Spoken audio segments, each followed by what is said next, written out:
Assalamualaikum warahmatullahi wabarakatuh. Shalom, salve, Om Swastiastu, Namo Buddhaya, salam kebajikan, dan salam sejahtera bagi kita semua.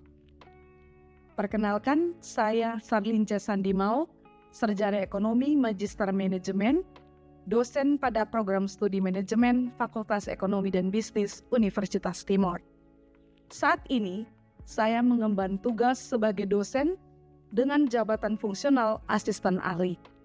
Dalam kesempatan ini, saya akan menyampaikan pernyataan diri dosen sebagai bagian dari unjuk kerja Tridharma Perguruan Tinggi PDD UKT PT, khususnya pada bidang pengajaran.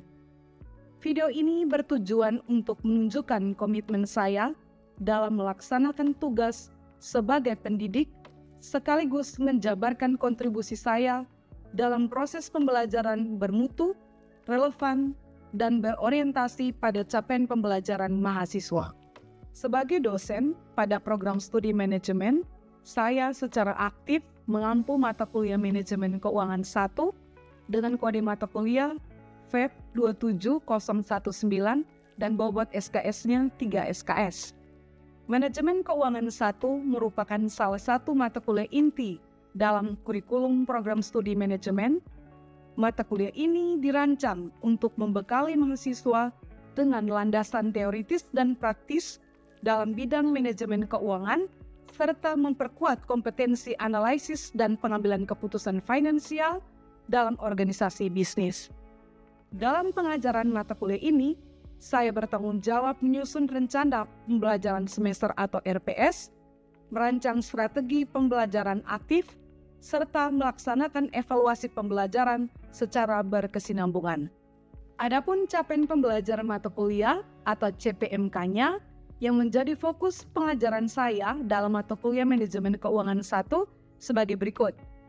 Yang pertama, mampu memahami pengertian, fungsi, dan sejarah perkembangan manajemen keuangan, peranan manajer keuangan, serta jenis-jenis modal dalam perusahaan yang terdiri dari modal abstrak, modal konkret, modal aktif, modal pasif, struktur kekayaan, dan struktur finansial. Yang kedua, mampu memahami dan menghitung rasio keuangan termasuk rasio likuiditas, rasio solvabilitas, dan rasio profitabilitas. Berikutnya yang ketiga, mampu memahami konsep dan teknik analisis modal kerja. Yang keempat, mampu memahami dan menghitung investasi dalam persediaan barang atau inventory tertimbang. Yang kelima, mampu memahami dan menghitung investasi dalam piutang. Yang keenam, mampu memahami dan menghitung investasi dalam kas. Yang ketujuh, mampu memahami dan menghitung faktor bunga dalam pembelanjaan.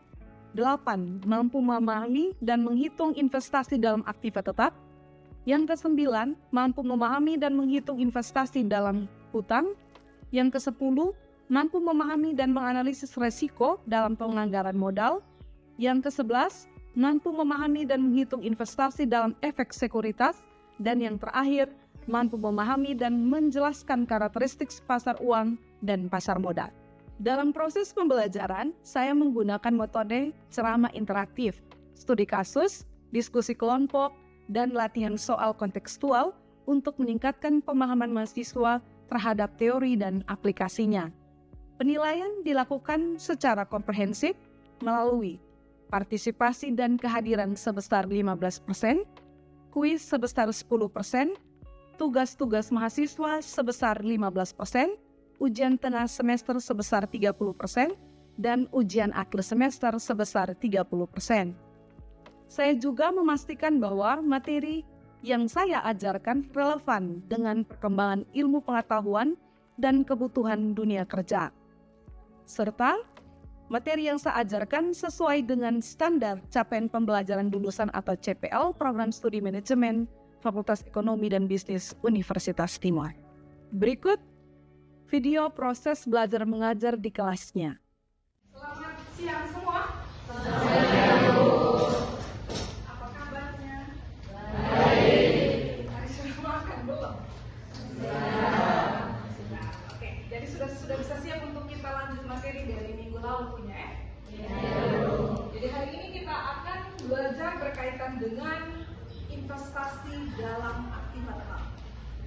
Jadi di dalam RPS ini adalah materi kelanjutan dari topik yang kita sudah bahas di minggu lalu, yaitu bagaimana kita menentukan untuk membeli suatu aktiva tetap. Ada yang tahu yang dimaksud dengan aktiva tetap? Atau aktiva tetap itu contohnya seperti apa? Aktiva tetap di dalam neraca itu kan ada aktiva tetap dan aktiva. Oke. Lalu contohnya aktiva tetap seperti apa? Mesin kendaraan, tanah, gedung, ada lagi? Apa lagi aktiva tetap? Kendaraan, mesin, tanah, gedung, itu adalah contoh dari aktiva tetap yang dimiliki oleh suatu perusahaan. Nah, hari ini kita akan melihat atau kita akan belajar untuk mengetahui bahwa ketika kita memutuskan untuk kita beli aktiva tetap seperti yang tadi disebutkan, seperti tanah, gedung, dan lain sebagainya, itu sebelum kita melakukan investasinya atau sebelum kita memutuskan untuk kita beli, maka kita perlu melakukan analisis terlebih dahulu, atau kita perlu menganalisa terlebih dahulu, menghitung terlebih dahulu apakah ketika kita memutuskan untuk membeli aktiva tersebut akan memberikan keuntungan atau tidak kepada usaha kita. Begitu. Jadi kita hitung-hitung dulu, kita analisis terlebih dahulu apakah keputusan kita untuk membeli aktiva tersebut nanti akan mendatangkan keuntungan kepada usaha kita atau tidak. Kalau tidak, maka tidak perlu dilakukan investasi itu, tidak perlu dibeli. Gitu. Lalu berikutnya kita akan melihat cara-cara dalam menghitung aktiva tersebut. Jadi cara-cara dalam menghitung aktiva tetap tersebut, analisisnya bagaimana? Kita pakai cara apa? Kita pakai metode apa dalam menghitung analisisnya sehingga bisa menentukan kita bisa melakukan investasi itu atau tidak. Ini ada beberapa metode yang kita gunakan. Yaitu yang pertama adalah berikutnya lalu ada profitability index dan jadi kurang lebih ada sekitar 5 metode yang akan kita pakai untuk menghitung dan menganalisis sebelum kita melakukan suatu investasi. Kita akan melihat satu persatu, tetapi sebelumnya saya tegaskan lagi bahwa di materi ini itu intinya bahwa kita akan memilih investasi yang menguntungkan bagi kita punya usaha. Nah, caranya kita harus menghitung terlebih dahulu sebelum melakukan eksekusi atau sebelum melakukan pembelian. Nah, kita akan lihat metode yang pertama. Nah, yang pertama adalah payback period. Payback period. Jadi payback period itu adalah periode pengembalian investasi. Payback period itu adalah periode pengembalian investasi. Misalnya kita mau beli mesin pabrik dengan harga 100 juta rupiah. Lalu 100 juta rupiah ini kan anggap saja modal awal untuk membeli mesin tersebut, toh? Lalu 100 juta itu akan kembali ke kita. Itu dalam waktu berapa tahun? Sehingga di situ definisinya adalah menghitung periode yang dibutuhkan dalam pengembalian investasi yang sudah kita keluarkan. Jadi sederhananya bahwa kita keluarkan 100 juta untuk beli mesin pabrik, atau lebih simpelnya begini. Roti Beta itu kan pabrik roti toh, yang di sini. Lalu selama ini mereka menjalankan usaha mereka itu yang kerjanya adalah karyawan. Kemudian ketika mereka sudah memiliki kecukupan dana, mereka mau beli mesin saja supaya semua buy mesin. Jadi mulai dari campur adonannya, proses pencetakan, sama baking dan lain sebagainya itu pakai mesin semua. Nah, ketika mereka mau melakukan keputusan untuk beli mesin tersebut, mereka harus melakukan analisis terlebih dahulu. Nah, menggunakan salah satunya adalah payback period. Ternyata mesinnya itu adalah 100 juta rupiah ketika kita mau beli. Nah, 100 juta rupiah ini bakal kembali ke kita atau bakal kembali ke pabrik Moruti Beta itu dalam waktu berapa tahun ketika sudah beli mesin ini. Nah, jadi intinya di situ bahwa payback period itu menghitung periode pengembalian investasi. Nah, sekarang untuk lebih jelasnya kita akan lihat pada contoh soal berikut. Kamu bisa lihat di situ, bisa baca? Bisa. Oke. Jadi kita lihat di situ, asumsikan bahwa kita mau beli suatu mesin, harganya berapa di situ? 100 juta. Harganya adalah 100 juta rupiah. 100 juta rupiah ini kalau kita beli di tahun ini, tahun 2025, maka tahun ini merupakan tahun yang keberapa? Tahun yang keberapa? Tahun ke-0. Kan hitungannya kan tahun ini sampai tahun depan, 2025 ke 2026 baru 1 tahun toh? Kalau keluarkan uangnya di tahun ini, maka ini adalah tahun ke-0. Tahun 0. Tahun dimana kamu mengeluarkan uangnya untuk membeli. Lalu tahun pertama itu didapatkan tingkat pengembalian atau arus kas yang masuk sebesar 30 juta toh? 30 juta. Kemudian tahun kedua adalah 40 juta. Tahun ketiga adalah 60 juta. Dari soal ini kira-kira 100 juta itu kembalinya berapa tahun? Kira-kira dari soal ini 100 juta itu kembalinya dalam waktu berapa tahun? 2,5 tahun? Ya. Oke, kita umpamakan, kita tulis di sini ya. Jadi ini adalah tahunnya. Lalu tahun pertama itu kita dapat berapa di situ?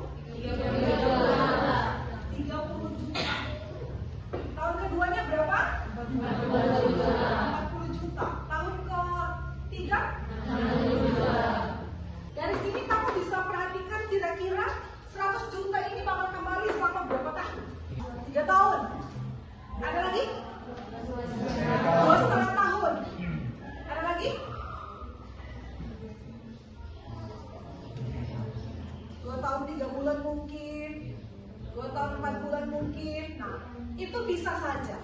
Tetapi untuk menghitung mutlaknya berapa, mutlaknya kira-kira 100 juta itu bakal kembali ke kitanya berapa tahun, maka kita akan menggunakan rumus perhitungan payback periodnya.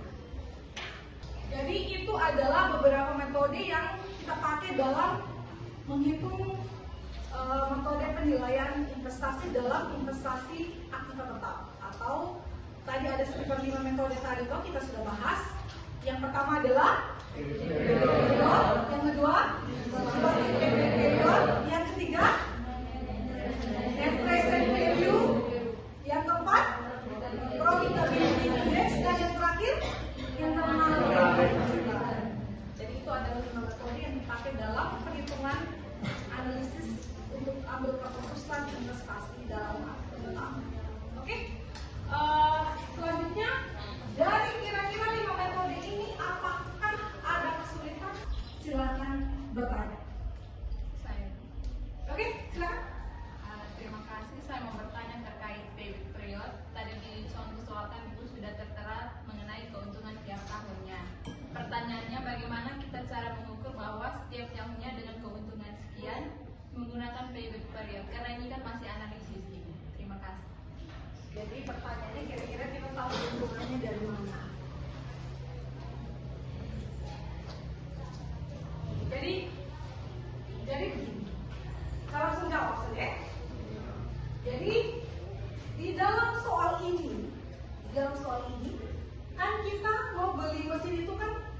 modalnya 100 juta toh, atau jumlah investasi atau nilai investasinya itu adalah 100 juta rupiah.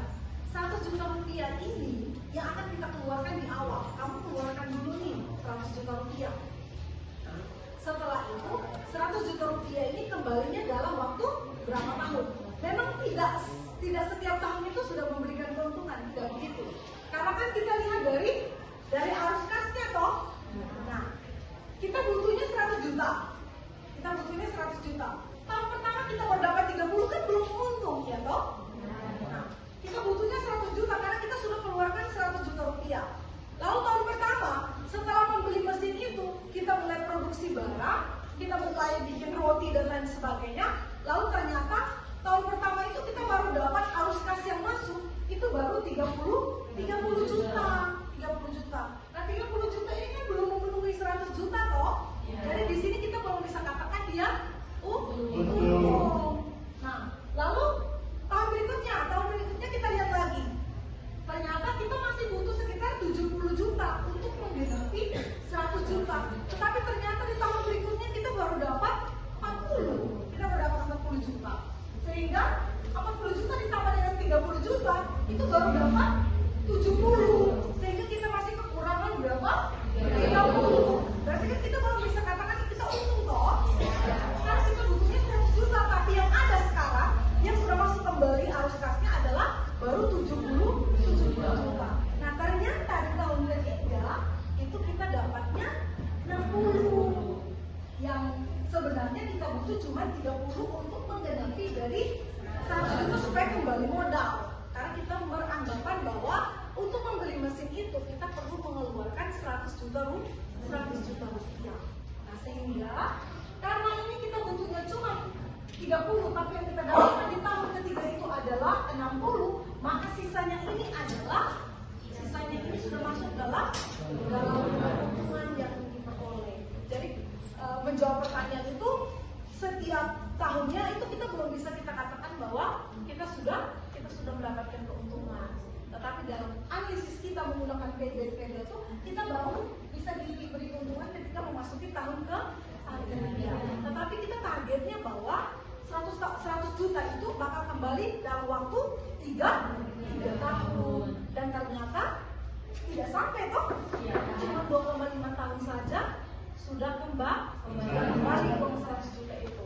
Nah kalau begitu kita bisa putuskan bahwa ya sudah kita eksekusi, kita belilah mesin itu karena nanti akan mendapatkan keuntungan ketika sudah memasuki tahun ketiga menurut analisa kita. Bagaimana? Jawabannya bisa dipahami? Nilai?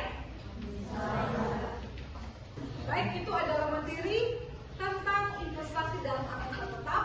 Kurang lebih tadi kita sudah belajar bersama dan tadi sudah ada beberapa pertanyaan atau sudah ada yang bertanya dan itu adalah materinya.